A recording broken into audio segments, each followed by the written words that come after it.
बाप्पा निघाले गावाला, चैन पडेना आम्हाला. किती छान दिवस होते नाही.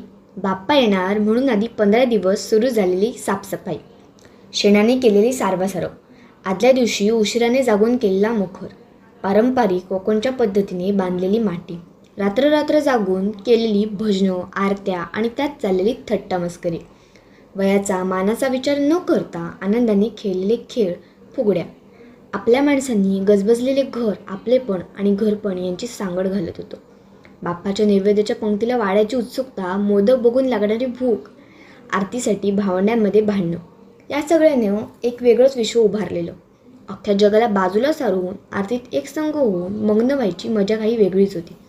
पण बाप्पा, आता हे सगळं अनुभवायला 1 वर्ष वाट पाहावी लागणार ना. तुझा निरोप घेताना हसऱ्या चेहऱ्यामागे आम्ही अश्रू तर लपवतो, पण तुझी ओढ, तू आम्हाला कधीच निरोपाची आज्ञा देऊ नये असेच सांगत असते.